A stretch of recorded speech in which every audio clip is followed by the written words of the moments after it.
Further statements in relation to the death of Archibald William Archie Roach AM. Are there any statements? And I give the call to the member for Perth.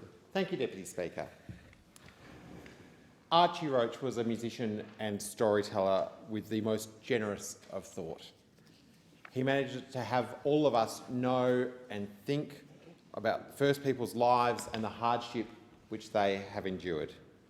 He put stories of and histories of generations of unfairness, generations of tragedy before each of us so gently that change was possible, so gently that we could all believe that further change is possible. Archie Roach opened up possibilities of reconciliation and possibilities of a fairer Australia. He showed us that songs share stories and that songs and stories can change nations.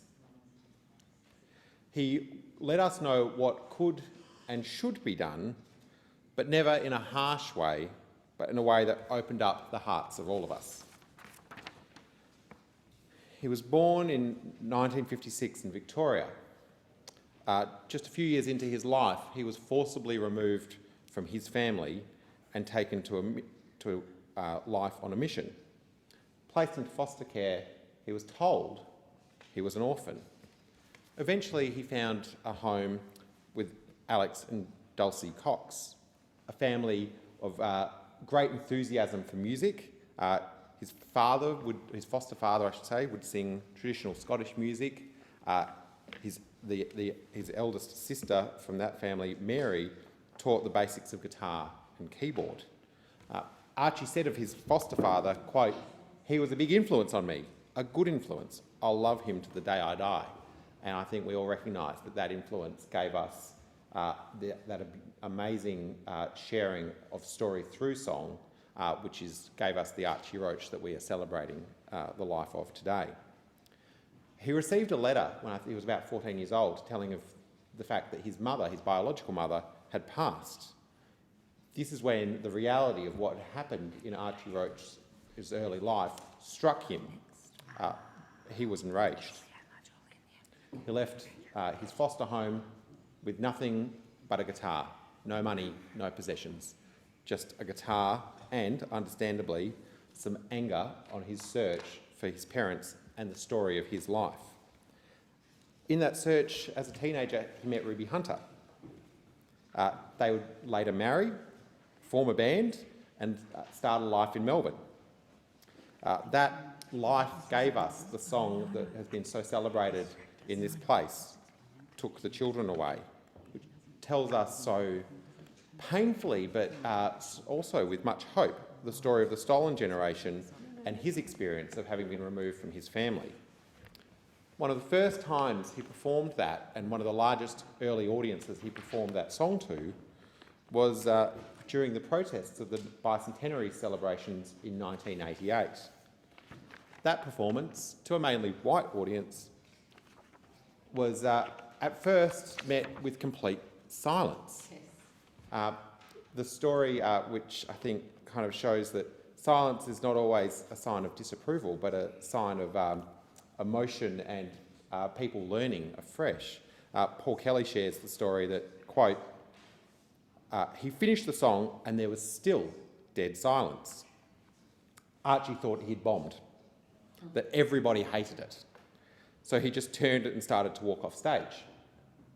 And as he walked off, applause started to build and build and build.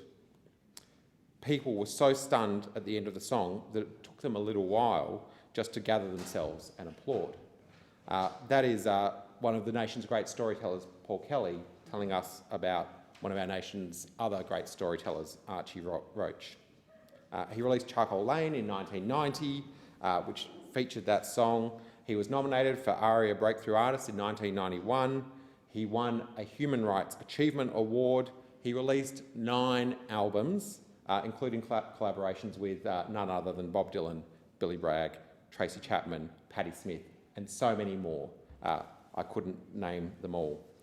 He was honoured in 2015 on the Queen's Birthday Honours as a member of the Order of Australia for his services to music and equally, not just his service to music, but for his role as a campaigner for social justice. And in 2020, he was named Victoria Australian of the Year.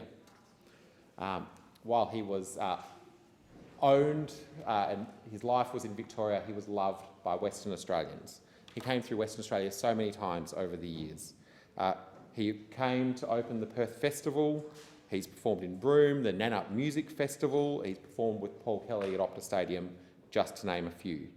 Always doing more than performing songs, always sharing stories, always sharing insights, always leaving people with a greater and deeper understanding of the true history of this country, Australia. He was set to perform at the Perth Concert Hall earlier this year in May, and sadly postponed for health reasons. However, I am so fortunate that I got to see Archie, his band, and many others perform in 2017 when my dad, Ron Gorman, organised a family outing to the Astor Theatre in my electorate in Mount Lawley. Dad was insistent that we would all go as a family to this concert. It was to mark the 20th anniversary of the Bringing Them Home report, that inquiry into the separation of Aboriginal and Torres Strait Islander children from their families. We had Salen Garlett provide a welcome to country. We had footage screened to us of Lang Hancock's statement about, quote, fixing the Aboriginal problem, an appalling statement then, as it is now. We had a screening of the apology from Prime Minister Rudd. And we had many stories shared between the audience and Archie. And I'm just going to use a few words from my father, Ron Gorman, who is the person I know who has seen Archie Roach perform more than anyone else. He's both in Victoria and in the West. Ron Gorman says, quote, being in his presence, you knew that the time with him was special, not just, quote, a great gig, but a moment of enlightenment. His legacy lives with all of us as we reach out for his desire to have complex issues known and to have voice. As an artist and creator, I always thought of Archie as a national treasure. That treasure is now in our hearts and minds. Thank you, Deputy Speaker. And I give the call to the member for Barara. Thank you, Deputy Speaker. Today I rise to pay tribute to one of